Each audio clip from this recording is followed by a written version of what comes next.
En septiembre de 1943, un monstruo de acero se oculta en las gélidas aguas de Noruega. Es el orgullo del Tercer Reich, protegido por muros naturales de roca, lanchas patrulleras y densas redes antitorpedo. A su alrededor, los acantilados se elevan como guardianes imposibles de escalar. Con casi 43.000 toneladas de puro blindaje y 8 cañones de 15 pulgadas capaces de destrozar cualquier barco enemigo, el Tirpitz se alza como una pesadilla flotante que mantiene alejados a los convoyes aliados del Ártico. De los 6 submarinos británicos enviados para enfrentarlo, solo 2 continúan avanzando entre las sombras. Uno de ellos, el Equity-6, comandado por el teniente Donald Cameron, se dirige hacia un enemigo que jamás ha sido vulnerado. Su periscopio está fuera de servicio, el sistema de navegación ha fallado y los hidrófonos alemanes rastrean el agua con precisión mortal. El submarino de Cameron es tan diminuto que podría ocultarse dentro de una de las torretas del propio Tirpitz. No lleva torpedos ni armamento convencional, pero amarradas a su casco viajan 2 cargas explosivas gigantescas. El teniente solo puede confiar en que ese par de bombas basten para hacer caer al gigante de Hitler. La posesión más preciada. A inicios de 1941, el gran almirante Erik Raeder pidió trasladar al Tirpitz hacia Noruega. Su plan, mantener ocupada a la Marina Real Británica y poner en jaque a los convoyes aliados que abastecían a la Unión Soviética a través del Ártico. El Tirpitz, hermano gemelo del Bismarck, era el último gran acorazado operativo de Alemania. Con casi 43.000 toneladas cargadas al máximo y artillería devastadora, podía borrar de la superficie cualquier convoy que tuviera la mala suerte de cruzarse con él. Pero Hitler, traumatizado tras la pérdida del Bismarck, impuso una orden estricta. El Tirpitz debía permanecer bajo la protección de los fiordos noruegos, evitando a toda costa enfrentamientos en mar abierto. Así quedó confinado en el fiordo de Alta, un refugio natural tallado por glaciares y protegido por un laberinto de montañas. Ningún puerto del mundo ofrecía una defensa tan perfecta. El terreno escarpado convertía cualquier ataque aéreo en una ruleta mortal, y los vientos impredecibles hacían que los bombarderos británicos apenas pudieran apuntar. Los submarinos, por su parte, se veían incapaces de maniobrar entre aquellas aguas traicioneras. Los alemanes reforzaron la zona con minas, redes sonar y patrullas constantes. Y aunque movían al Tirpitz de un fondeadero a otro para confundir a la inteligencia aliada, el desciframiento de los códigos Enigma permitió a los británicos seguir cada desplazamiento del gigante de acero. Primeros intentos fallidos. El 30 de enero de 1942, la Royal Air Force lanzó la Operación Oilet, su primer intento de destruir al Tirpitz. Bombarderos Short Sterling y Halifax despegaron cargados de explosivos, pero el clima noruego, con su niebla espesa y nubes bajas, los obligó a regresar sin haber lanzado una sola bomba. Poco después, el acorazado se aventuró al mar en la Operación Sport, buscando convoyes aliados. Sin embargo, los resultados fueron decepcionantes. Apenas hundió un mercante antes de ser hostigado por cazas británicos provenientes de portaaviones. El Tirpitz huyó de regreso a Trondheim el 13 de marzo, escapando por muy poco de su destrucción. Durante los meses siguientes, la RAF volvió una y otra vez con nuevas incursiones, pero todas se estrellaron, literalmente contra el mismo muro. Mala visibilidad, errores de navegación y el clima infernal del norte. El coloso alemán permanecía intacto, desafiando al cielo y al mar. El poder del miedo. En el verano de 1942 se puso en marcha la Operación Russelsprung, o Russell, como la llamaban los aliados. El Tirpitz emergió junto a otros buques de guerra desde sus escondites. Al detectar su presencia, el almirante británico que escoltaba al convoy PQ-17 cometió un error fatal. Ordenó dispersar a las naves para que continuaran por separado hacia Rusia. Aquella decisión fue un desastre. Sin protección, los submarinos y aviones alemanes destrozaron los barcos aislados uno por uno. Lo irónico es que el Tirpitz no disparó ni un solo cañón, y aún así consiguió su mayor triunfo: sembrar el miedo suficiente para desatar la destrucción total del convoy. Cuando llegó el otoño, tras repetidos intentos fallidos de bombardearlo, el acorazado regresó a Trondheim para mantenimiento. Los británicos, frustrados y desesperados por acabar con la amenaza, planearon algo más audaz: una incursión encubierta. Con la ayuda de la resistencia noruega, comandos británicos trataron de acercarse al Tirpitz a bordo de chariots, pequeños torpedos tripulados. Pero la naturaleza volvió a imponerse. Tormentas salvajes azotaron el fiordo, hundiendo las pequeñas embarcaciones y obligando a abortar la misión. La reina solitaria del norte. El nuevo año trajo un aliado temible para el Tirpitz: el acorazado Scharnhorst, que llegó a las aguas noruegas en febrero de 1943. Juntos emprendieron la Operación Siegfried, atacando estaciones meteorológicas británicas y bases en la isla de Spitsbergen. Después de la misión, el Tirpitz se desplazó hacia Kåfjorden, una ensenada estrecha conectada al fiordo de Alta. Allí, oculto entre montañas y cubierto por las nubes, se ganó su apodo más famoso, la Reina Solitaria del Norte. Aunque aquella operación tuvo poco impacto militar, su sola existencia mantenía en vilo a toda la flota aliada. El Tirpitz se había convertido en un símbolo del poder alemán, y destruirlo se volvió una prioridad absoluta. El 12 de septiembre de 1943, el piloto soviético Leonard Ellen, a bordo de su avión de reconocimiento PET, emprendió una misión suicida para localizar el escondite exacto del acorazado.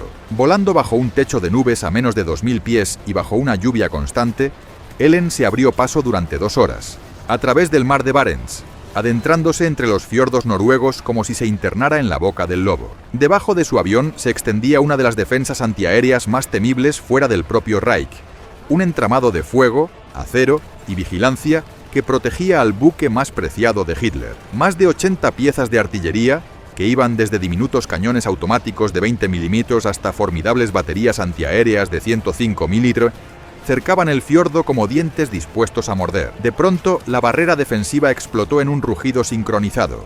Columnas de humo negro rasgaron el cielo y proyectiles rozaron las puntas de las alas de la aeronave, mientras el estrecho se iluminaba con destellos sin cesar. Aún así, Ellen no titubeó. Manejó con mano fina los controles y sorteó lo peor con correcciones sutiles. Cuando una abertura en la capa de nubes le brindó la única oportunidad, se lanzó entre cortinas de lluvia y nubes desgarradas. Abajo apareció la silueta que buscaba: el Tirpitz. Mientras muchos pilotos habrían tomado distancia y conseguido algunas imágenes desde lejos, Ellen se atrevió a bajar aún más, hasta rozar apenas los 160 pies de altura.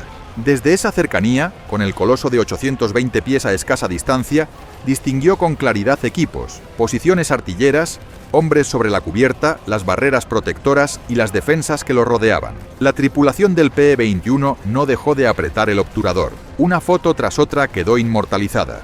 Escapando por el laberinto del fiordo, Ellen voló de regreso hacia el espacio aéreo soviético, y en cuestión de horas, esas imágenes, cargadas de detalles, llegaron apresuradas a los enlaces británicos y terminaron en manos del almirantazgo en Londres. A pesar de aquel botín de inteligencia, los estrategas de la Royal Navy comprendieron algo incómodo. Los ataques tradicionales seguían siendo inviables. Los bombarderos no daban la precisión requerida. Los buques de superficie no podían maniobrar por los angostos canales, y los submarinos corrientes serían detectados con demasiada facilidad. La única solución sería una máquina capaz de deslizarse bajo los muros de defensa y dejar una carga letal sin ser vista. Esa solución ya existía, oculta en las frías aguas de Escocia: los submarinos clase X, pequeños y poderosos. 3 años después del estallido de la guerra, ante el fracaso de los ataques convencionales contra objetivos navales alemanes, la Royal Navy dio vida a una criatura distinta: el X-Craft. Diseñado en absoluto secreto, este mini submarino medía apenas 51 pies de eslora y se construyó para una tripulación de 4 hombres: un comandante, un piloto, un ingeniero y un buzo. Todo lo superfluo fue eliminado. No había tubos lanzatorpedos ni cañones en cubierta. La violencia venía empaquetada de otra forma. Cada X-Craft cargaba 2 enormes cargas laterales, las llamadas side charges, repletas de miles de libras de Torpex. La táctica consistía en colar la embarcación bajo el blanco elegido, dejar esas cargas presas a la quilla, programarlas para detonar más tarde y escapar antes de la explosión. El empuje en superficie lo daba un pequeño motor diésel. En inmersión se movía con un motor eléctrico silencioso. Sus días bajo el agua eran cortos, solo unas pocas horas, y su interior era una caja de ahorro de espacio donde cada centímetro contaba. El aire se agotaba rápido y la fatiga se acumulaba. Incluso el periscopio exigía operación manual, un gesto humano en un compartimento casi claustrofóbico. La mente detrás del Plan A, principios del verano de 1943, con los X-Craft ya listos, el comandante Robert Tiny Cromwell Bley, oficial de ingeniería implicado en el diseño, comenzó a trazar un plan audaz respaldado por el vicealmirante Sir Max Horton, jefe de submarinos, y con el apoyo total del primer ministro Winston Churchill: destruir de una vez por todas la aislada bestia de Noruega. La operación, bautizada Operación Source, se gestó en tierra firme en el centro naval HMS Barbel, en Portavem, isla de Bute. Barbel, cuyo nombre homenajeaba a los diseñadores Barley y Bell, era la base de la 12.000ª flotilla de submarinos. Lo que antes había sido un hotel elegante de 88 habitaciones se convirtió en una central de guerra.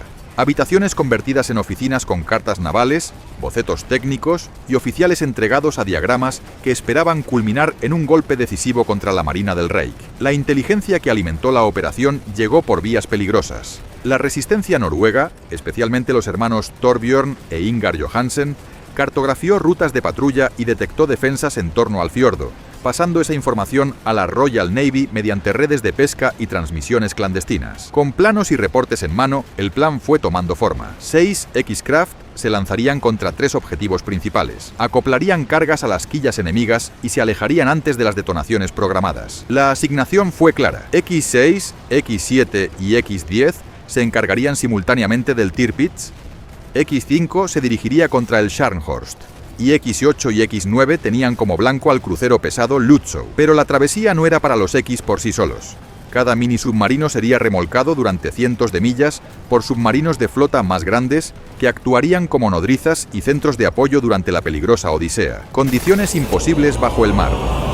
Dentro de aquellos cascos diminutos apenas había espacio para respirar. Las temperaturas fluctuaban con brusquedad, la condensación goteaba por todas partes, y tras horas sumergidos, el aire se volvía espeso y rápidamente viciado. El silencio era obligatorio, incluso cuando el sudor empapaba botas y uniformes y los cuerpos se entumecían por la inmovilidad prolongada. Si las tripulaciones de asalto hubiesen permanecido todo el trayecto dentro de un X-Craft, habrían llegado demasiado agotadas para cumplir la misión. Para evitarlo, se organizó un relevo. Una tripulación de tránsito viajaría dentro del X-Craft durante el remolque y las fases más extenuantes, manteniendo a los equipos de ataque frescos. Al acercarse a la zona de exclusión enemiga, las tripulaciones se intercambiarían en el mar mediante una balsa inflable, de manera que la tripulación operativa tomara el control para el último tramo y la de tránsito volviera al submarino remolcador. Tras la misión, los X-Craft que sobrevivieran se reagruparían con sus remolcadores para regresar. Con cada detalle atado y con la ventana de oportunidad en los fiordos del norte limitándose por el tiempo y el clima, todo quedó listo para la audacia final de la Operación Source. Los británicos sabían que la naturaleza solo les daría una pequeña oportunidad. Las condiciones del clima, el ciclo lunar y las noches oscuras se alinearían de forma ideal únicamente entre el 20 y el 25 de septiembre. Esa coincidencia marcaba el límite perfecto para actuar. Desde esa fecha, los planificadores navales comenzaron a diseñar la operación al revés, estableciendo el 19 de septiembre como el último día posible para liberar los submarinos de sus barcos remolcadores y reemplazar a las tripulaciones de transporte por los equipos que llevarían a cabo la misión real. 5 días antes del inicio, el buque base HMS Bonaventure subió a bordo los 6 pequeños submarinos, del X-5 al X-10. Los técnicos trabajaron sin descanso, cargándolos con explosivos de amatol y verificando que cada sistema estuviera en perfecto estado antes de zarpar. Al amanecer del 11 de septiembre, los submarinos fueron conectados con extremo cuidado a sus respectivos X-Craft. Así, el extraño convoy comenzó a sumergirse lentamente bajo las olas, iniciando su arriesgado trayecto hacia las peligrosas aguas vigiladas de Noruega. Los 6 buques que formaban la flota eran el HMS Thrasher, Truculent, Syrtis, Stubborn, Sceptre y Sea Lion. Aparecen los problemas el 11 de septiembre de 1943. Los submarinos HMS Truculent y HMS Syrtis se separaron del punto de encuentro, situado a unas 75 millas náuticas al este de las Islas Shetland. Detrás de cada uno se arrastraba su diminuto X-Craft, tan pequeño que apenas se distinguía entre el oleaje. Cada pocas horas, otro par de embarcaciones desaparecía en el horizonte, hasta que la base escocesa quedó vacía. Solo el HMS Scepter permaneció en puerto un poco más, partiendo finalmente a la 1:00 p.m. del 12 de septiembre con el X-10 remolcado tras de sí. Durante 4 días, esta peculiar flota navegó por zonas patrulladas por los temidos submarinos alemanes U-Boat. Increíblemente, el mar se mantuvo sereno mientras se acercaban a su segundo punto de reunión, ubicado a unas 150 millas náuticas al oeste del fiordo de Alta. En el interior, los oficiales de inteligencia británicos terminaban de asignar los objetivos. Los X-5, X-6 y X-7 serían enviados contra el Tirpitz, mientras que el X-9 y el X-10 tendrían como blanco al Scharnhorst, y el X-8 debía atacar al crucero pesado Lützow. Sin embargo, el 15 de septiembre la suerte comenzó a torcerse. Al modificar el rumbo hacia el fiordo de Alta, el cable que unía al HMS Syrtis con el X-9 se partió de repente. Se inició una búsqueda desesperada, pero todo lo que hallaron fue una delgada capa de aceite flotando en el agua. El X-9 se había hundido sin dejar rastro, llevándose con él a sus 3 tripulantes. La mala fortuna continuó golpeando. El 17 de septiembre, el X-8 comenzó a llenarse de agua justo en el compartimento donde se almacenaban los explosivos. Su comandante, consciente del peligro, decidió soltar las cargas y detonarlas a distancia. Pero el estallido fue mucho más potente de lo previsto, dañando gravemente el pequeño submarino. La tripulación, con gran dificultad, consiguió escapar y subir al HMS Nymph, mientras el X-8 se hundía irremediablemente. El ataque comienza. Con la llegada del amanecer del 20 de septiembre, la operación estaba en marcha. Las naves restantes tendrían que avanzar solas entre campos minados, ocultándose bajo el agua durante el día. Todas compartían una misma misión: alcanzar Kofior antes de que amaneciera. Cuando el sol comenzó a ponerse, los 4 X-Craft que quedaban se separaron de sus buques nodriza y pusieron rumbo hacia Soroysund. Justo antes de partir, el teniente Henty Kerer, comandante del X-5, gritó palabras de ánimo al teniente Basil Place, quien lideraba el X-7. Su voz se fue perdiendo en la distancia mientras agitaba la mano en señal de despedida. Nadie volvería a escuchar al X-5. Mientras tanto, el X-10 se enfrentaba a un infierno mecánico. Las averías se multiplicaban una tras otra, y pese al esfuerzo de la tripulación, los fallos no cesaban. Con la mitad de la flota destruida o inutilizada, el alto mando británico tomó una dura decisión: suspender los ataques previstos contra el Scharnhorst y el Lützow. En apenas una semana, de los 6 X-Craft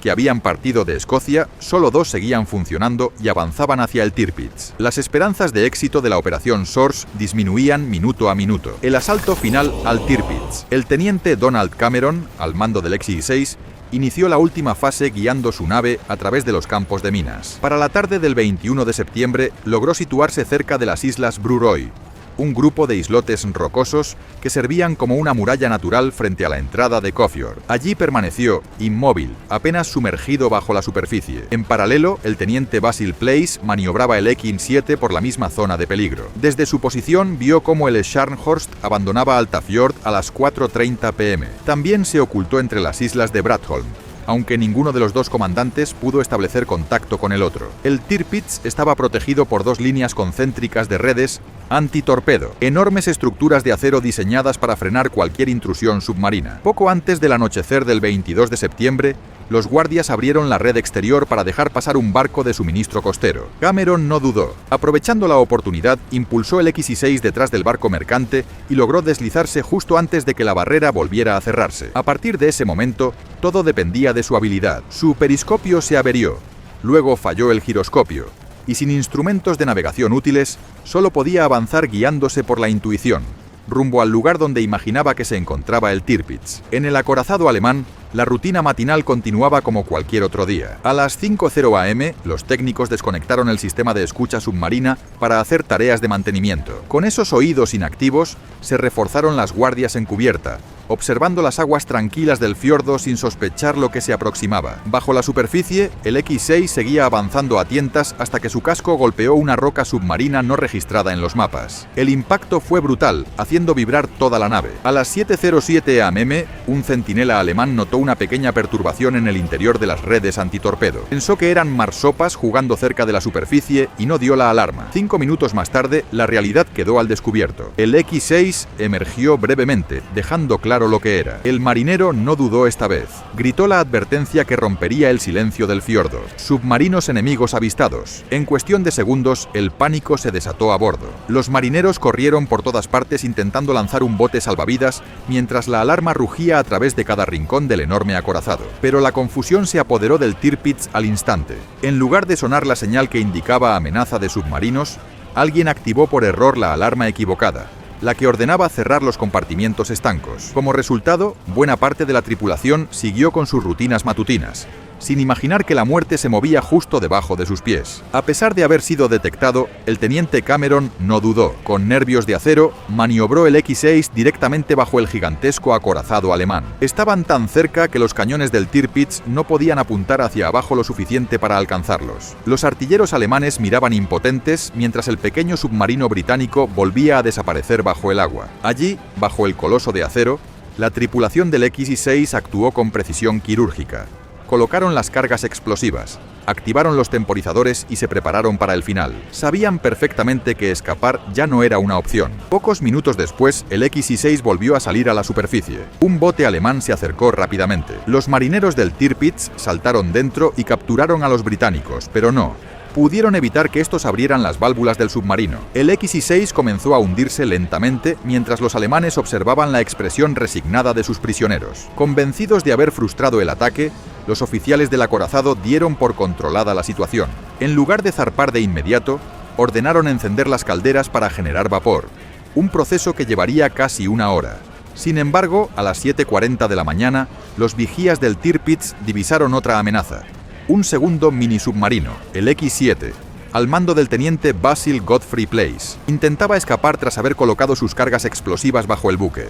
Las ametralladoras antiaéreas comenzaron a disparar sin pausa, surcando el agua con líneas de espuma blanca. Los destructores 127 y Z-30 se lanzaron hacia adelante, lanzando cargas de profundidad que explotaban en violentas columnas. Una de las detonaciones alcanzó de lleno al X-7, dañándolo gravemente. La pequeña nave perdió el control, chocó con las redes antitorpedo y quedó atrapada. Place y uno de sus hombres lograron salir, pero el resto de la tripulación quedó encerrada mientras el X-7 se hundía sin remedio. Los dos supervivientes fueron rescatados del agua helada por los alemanes y llevados al Tirpitz, donde se unieron a los prisioneros del X-6. La hora de la verdad. Mientras el caos reinaba sobre y bajo el acorazado, las bombas ya estaban en posición y los relojes seguían su cuenta regresiva. Nadie podía detener lo que estaba por ocurrir. El capitán Hans Meyer, al mando del Tirpitz, comprendió la gravedad de la situación. Si los británicos habían colocado explosivos bajo el barco, todo el buque podía volar en pedazos. Sin tiempo suficiente para generar vapor y mover el acorazado, Meyer ordenó a su tripulación usar anclas y cables de amarre para girar lentamente el buque hacia estribor, tratando de alejarlo del posible punto de detonación. Pero el esfuerzo resultó inútil. A las 8:12 de la mañana, dos explosiones estremecieron el fondo del fiordo casi al mismo tiempo. El colosal acorazado de 42.900 toneladas se levantó del agua como si algo invisible lo empujara desde abajo, elevándose casi 1 metro. El casco tembló con tal violencia que las planchas de acero se deformaron y se abrieron brechas. Un tanque de combustible estalló y un agujero gigantesco se abrió en el doble fondo. En cuestión de segundos, unas 1.400 toneladas de agua helada del Ártico se precipitaron dentro del buque, anegando pasillos y salas enteras. El Tirpitz se estremeció mientras el sistema eléctrico colapsaba casi por completo. Los compartimientos donde estaban los generadores se inundaron, los ejes de las hélices quedaron trabados, y dos de las torretas principales de artillería se levantaron de sus bases, quedando inutilizadas. Las baterías antiaéreas se torcieron en ángulos imposibles.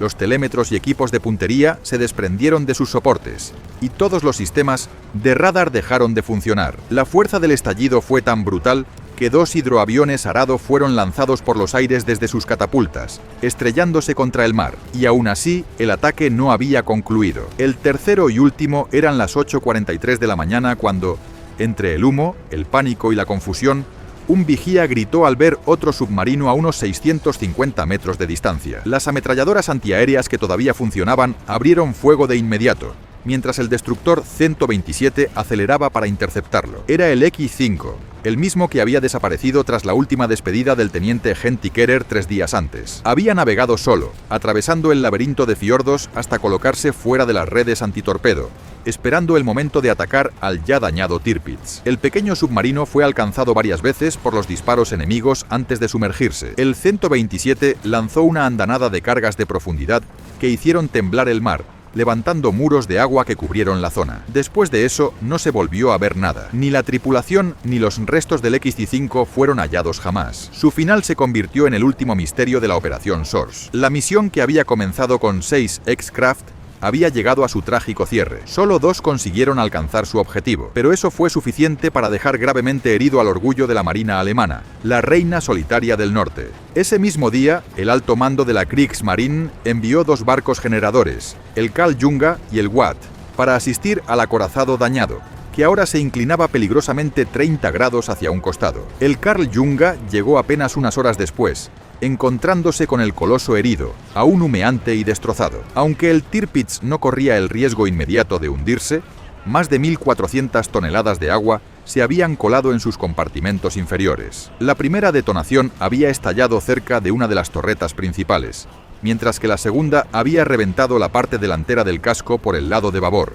arrancando planchas de acero, destrozando un tanque de combustible y deformando los mamparos interiores. El impacto dejó una abolladura enorme a lo largo de la estructura y varios espacios del doble fondo quedaron completamente inundados. Para evitar que el buque se volcara por la escora, la tripulación se vio obligada a inundar controladamente el lado de estribor, y así mantener el equilibrio. En el interior, el panorama era desolador. Los sistemas eléctricos estaban destruidos. Los turbogeneradores de la sala número 2 habían quedado totalmente inservibles, y casi todos los de la sala número 1 estaban dañados, con tuberías de vapor rotas y cables arrancados de raíz. Una de las enormes torretas de artillería había saltado de su base por la fuerza del golpe y ya no podía girar, lo que agravaba la situación, pues en toda Noruega no existía una grúa capaz de levantar semejante pieza y volver a colocarla en su lugar. Para completar el desastre, se confirmó la pérdida total de los 2 hidroaviones Arado del acorazado. Reparar lo imposible. El 25 de septiembre, y con la autorización directa de Hitler, la Marina alemana decidió intentar reparar el Coloso en el mismo lugar donde había sido atacado. Sin embargo, las esperanzas se desvanecieron rápido. Los ingenieros descubrieron que el barco jamás podría ser restaurado por completo. El esqueleto interno del Tirpitz estaba tan deformado que solo un dique seco y meses de trabajo en astillero podrían devolverle su antiguo esplendor. Aún así, contra toda lógica, la tripulación del acorazado, con ayuda de los expertos del taller de reparaciones Neubauberg, comenzó una titánica tarea. Durante los siguientes 6 meses, sin grúas potentes, sin diques y soportando las condiciones extremas del invierno ártico, aquellos hombres lograron algo que parecía un milagro: devolver al Tirpitz a un estado operativo. Según los historiadores William Gartke y Robert Dulin, aquella hazaña fue, cito textualmente, una de las proezas más asombrosas de la ingeniería naval durante la Segunda Guerra Mundial.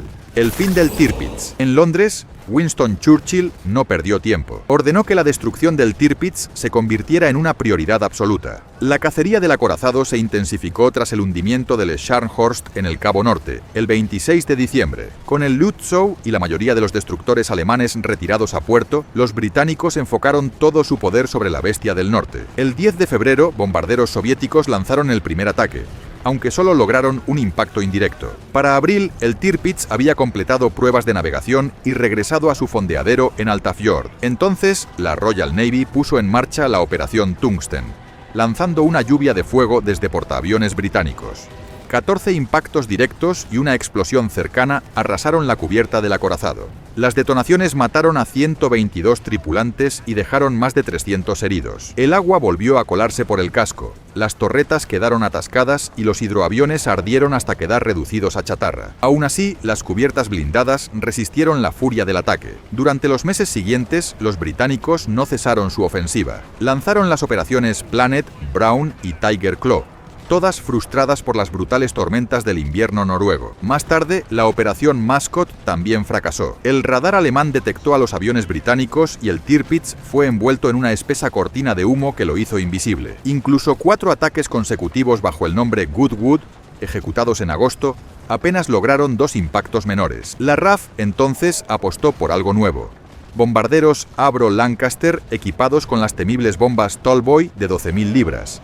Proyectiles gigantes capaces de perforar blindajes antes de estallar. El 11 de septiembre, durante la operación Paravane, 38 de estos aviones se dirigieron hacia Altafjord. A pesar del humo defensivo, 2 bombas impactaron directamente en la cubierta delantera del Tirpitz, explotando bajo el casco y causando estragos devastadores. Tras este ataque, el alto mando alemán declaró al acorazado no apto para navegar. Dañado y torpe, fue trasladado con dificultad hasta Haukøy, cerca de Tromsø, donde quedaría anclado como batería flotante de defensa costera. Esa decisión sería su sentencia de muerte. Desde esa posición, el Tirpitz quedó al alcance directo de los bombarderos que partían desde Escocia. Operación Catechism, el golpe final. El 12 de noviembre de 1944 amaneció gris y helado. Durante la Operación Catechism, más de 20 bombarderos Lancaster cruzaron el cielo del norte cargados con bombas Tallboy. 2 impactos directos y una explosión cercana bastaron para sellar su destino. El Tirpitz comenzó a escorarse hacia babor, lentamente al principio, luego con creciente violencia. En cuestión de minutos, el ángulo de inclinación llegó a 60 grados y una explosión interna desgarró su casco como si fuera papel. El coloso de acero se volcó, atrapando en su interior a más de 1 millar de marineros. Así, el orgullo de la Kriegsmarine, la reina solitaria del norte, encontró su fin. Con su destrucción, los convoyes árticos por los que los valientes hombres de los X-Craft habían arriesgado sus vidas pudieron navegar con seguridad hacia Murmansk. El legado de los héroes del X-Craft tras la guerra, los prisioneros británicos capturados durante la Operación Source, los miembros de las tripulaciones del X-6 y X-7 regresaron sanos y salvos a su país. Sus comandantes, el teniente Donald Cameron y el teniente Basil Place, fueron galardonados con la más alta condecoración británica al valor, en reconocimiento a su coraje bajo las gélidas aguas del Ártico. Aunque la Operación Source no destruyó al Tirpitz de inmediato, su impacto fue monumental. 12 hombres, encerrados en diminutos submarinos, lograron lo que flotas enteras y escuadrones de bombarderos no habían conseguido: golpear directamente el corazón del orgullo naval del Tercer Reich.